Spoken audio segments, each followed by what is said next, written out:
What the heck is this? The room is covered in dust. You're just trying to get out of doing housework because you're sick, aren't you? You know I like things clean. For God's sake. Even if you had to sneak out of the hospital, you should come home and do housework properly. The person I call my husband is probably not a human, but a demon or something. Otherwise, there's no way he would say such foolish things to his wife, who is in the hospital with cancer. But what a waste this ignorant man is. Excuse me, but your wife is now... The doctor's words were just the beginning of this man's descent into hell. My name is Sarah, a 35-year-old office worker. I've been married to my husband Kenny for almost 3 years now. I'd like to say that we have a wonderful married life, but the truth is we don't. Work is enjoyable, and it feels great when hard work pays off and gets recognized. But the problem lies at home. When I come home exhausted, it's Kenny who's already home and greets me. Is delivery okay for dinner? Kenny answers me. Hey, even though you have a job, don't you think you're slacking off too much? Here, look at this. He shows me a photo of a dinner table with fancy dishes. By the way, he's shown it to me dozens of times. It all started about 2 years ago when Kenny attended his high school reunion. I want to unify the furniture and make the room look like this. See? My husband showed me a stylish room photo that looked like a model house. It seems he went to a friend's house for drinks after a reunion. His friend lived in a high-rise condo, and my husband seemed to envy that room. However, the friend was a successful young businessman, and our household income was not high enough to live a similar lifestyle. Moreover, my husband said he wanted to move out. He wanted to live in a room that cost twice the rent of our current apartment. So, where are we going to get the money for that? My husband said to my cold reaction. We'll manage it somehow, you know. I mean, we're both working, so we'll figure it out, right? Finally, I got angry with my husband snickering and said, Enough already! Do you even understand the concept of living within our means? From now on, you should pay for your beer with your own pocket money. He glared at me, maybe because I was scary, and muttered, What? I was just joking. You're such a buzzkill. He was mumbling for a while, but I was sure he wasn't joking. We continued to bicker, and I started to experience stomach pains and other stress-related symptoms. I thought it was just stress until something strange happened to my body. I started bleeding, even though it wasn't my period, and it wouldn't stop. I went to a nearby hospital and was diagnosed endometrial cancer.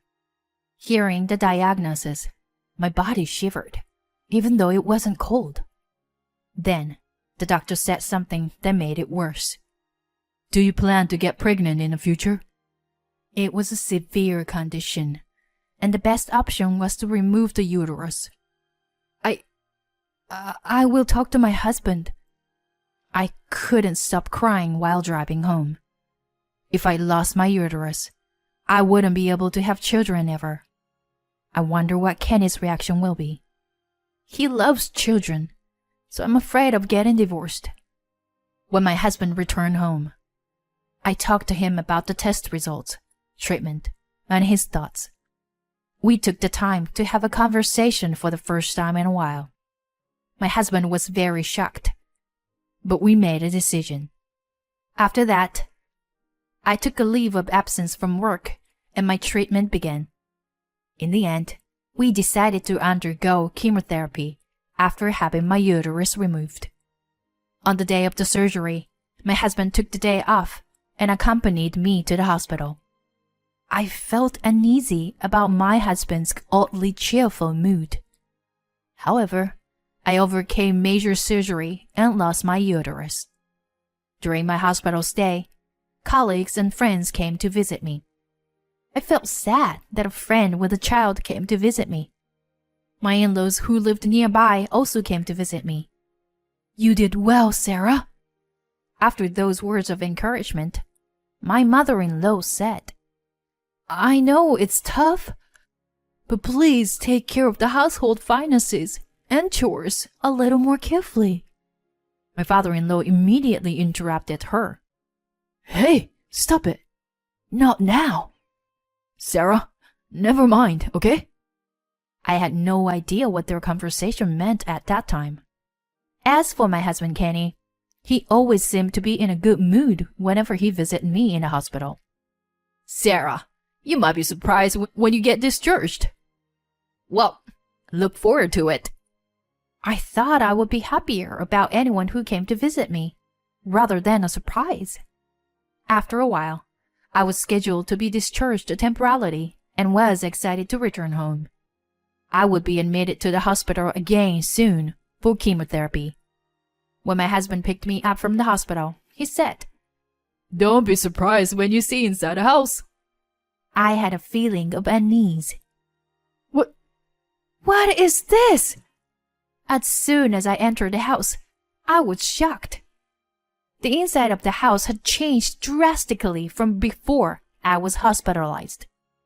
The previously fresh and white-themed rooms had turned into a sleek black-themed one. The sofa and table that I liked, as well as the rug that was on the floor, were all gone. Everything had been replaced with furniture that my husband liked.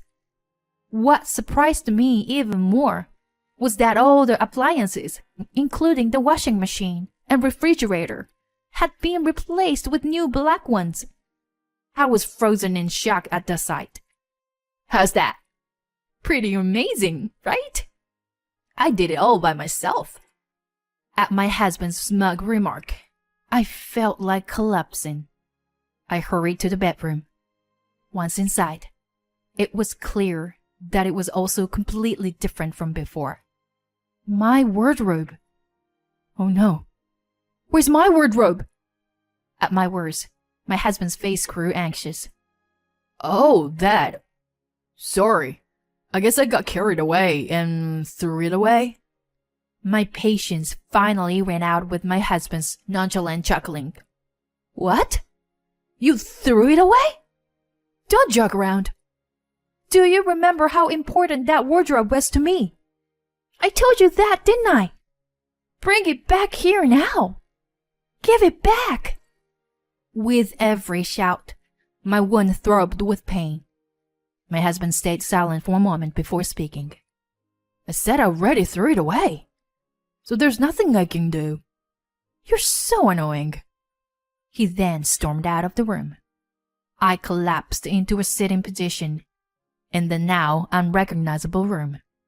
I didn't want to cry, but tears flowed down on my face anyway.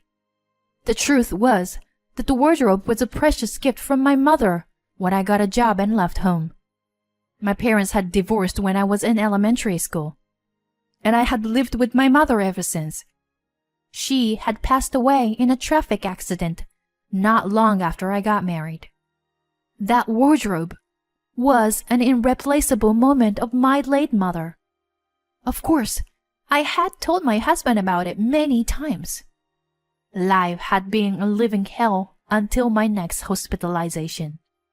I had been looking forward to coming home so much, but my husband had been in a bad mood and barely spoke to me since then. Not only that, but he demanded that I do the housework, even though my wounds were still hurting. Don't ask the impossible. I'm in a recovery period, and I need to rest. You should take care of yourself. After that day, my husband began to harass me. He only cared about himself. He would intentionally wash only his own clothes and avoid washing mine. When he brought food, he would eat it in front of me, as if flaunting it. I was tired of his childish behavior and didn't have the energy to deal with him. So I turned to my friends for support. On the day of my readmission, my husband did not accompany me to the hospital, and I went alone. Chemotherapy was much harder than I imagined.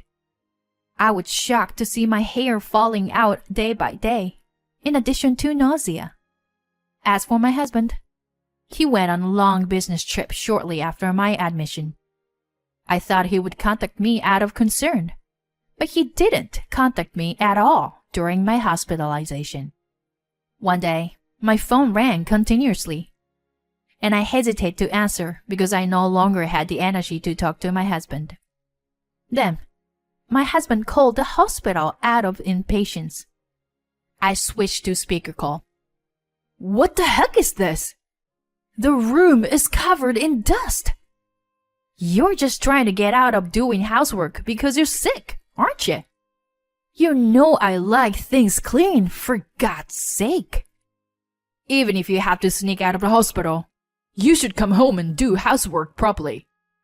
The nurse who brought the phone looked tense.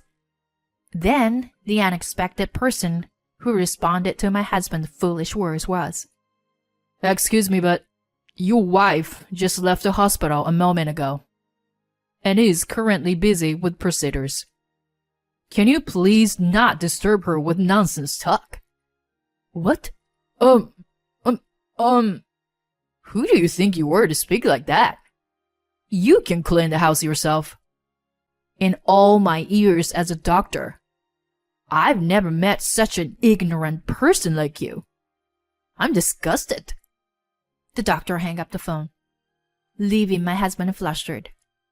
Later, the doctor explained to me that he had a doctor and had become emotional, and he apologized for his rudeness. I told him not to worry, and that I planned to divorce my husband anyway. After being discharged, I went to a certain place, and my husband came into the room, looking upset. "Mom, Dad, what are you doing here?" My husband stood there, silently, without offering any words of comfort upon seeing me. My mother-in-law coldly said to him, "We went to pick her up, because today was the day of her discharge. Sit down over there, Kenny." My husband's eyes flickered, as if he had something to hide, and he was visibly shaking. "You have something to apologize to Sarah and us, don't you?" My mother-in-law asked my husband, who remained silent. "You asked us for financial assistance, claiming that Sarah spends money recklessly. Was it all lies, wasn't it? Explain." My furious father-in-law's voice echoed through the room. It turned out that my husband had told a very malicious lie. During my second hospitalization, my in-laws told me something. "I know this is not the time to discuss it, Sarah, but we want to make it clear that this will be the last time we lend you money," my mother-in-law told me. I was stunned. "Excuse me? What is this all about?" That was when we first realized that my husband was lying. My in-laws thought it was strange that my husband would come begging for money, even when I was hospitalized. Then he begged them for help with my hospital expenses, claiming that they were too expensive. I immediately knew where my husband's money was going. "If you come to our house, you'll find out right away what Kenny is spending the money on," I told my in-laws, giving them the key to our house. They returned to the hospital, surprised by what they had seen. "I have no intention of continuing to live with your son as a married couple. I'm divorcing him. What I can't forgive the most is that he got rid of the wardrobe my mother gave to me." "What do you mean? The wardrobe? You're saying that Kenny threw away your mother's wardrobe?" "No, I will never forgive him for what he's done to you," I told my mother-in-law, who grasped my hands in tears. "I can't and I won't spend my life with you anymore. I mean, I would slap you right now if I wasn't still recovering." My voice trembled with anger, and my husband retorted, "No, divorce is too extreme. You must be happy that your room looks stylish, right? You should be grateful. The house was pitch black and my heart was sinking. We managed our living expenses through joint incomes in my husband's account, while saving for the future in mine. We had saved up for when we had a child. When I was diagnosed with cancer, he had become selfish, thinking that he could use the money however he wanted, since I could no longer bear children. That made me extremely sad. Don't you understand how much I care for you, Sarah? This is wrong. You can't divorce me. I looked at my crying husband with a cold gaze. Then, my mother-in-law, who was sitting next to me, shouted at him. Shut it, Kenny. You treated Sarah so horribly. And you should know that. Even though I lost my hair and weight, you, Kenny, haven't shown any concern for me. You've only been thinking about protecting yourself. I can't be with someone like that anymore. My husband remained silent, hanging his head. After a while, we divorced. Thanks to the effort to my ex-in-laws, the division of property were in my favor. My ex-husband reluctantly repaid the money he had borrowed from his parents, a sum of $30,000. Although we had just finished remodeling our house, my ex-husband couldn't afford to live there alone on his salary and decided to move out. He now lives in a shabby apartment that he had to borrow money to pay for. I have a friend who works at the same company as my ex-husband. I heard that he is now labeled as a dangerous person who harasses his wife, who is battling cancer. He brought it upon himself. He can regret it for the rest of his life. As for me, I am enjoying living alone for the first time in years, while undergoing regular checkups. Once my physical strength stabilized a bit more, I plan to return to work. My boss has assured me that it's okay to do it at my own pace, which I'm grateful for. I'm just so glad my mother's wardrobe has been returned to me. I found it at an antique shop when I brought in some of my unwanted item after moving. It was what my mother gave me, and it may not have been an expensive piece of furniture, but it was the only memento that I cherished. On the back corner of the wardrobe was my late mother's writing, "Sarah, always be happy." I've tried my best to remember my mother's words and worked hard. Of course, that won't change in the future.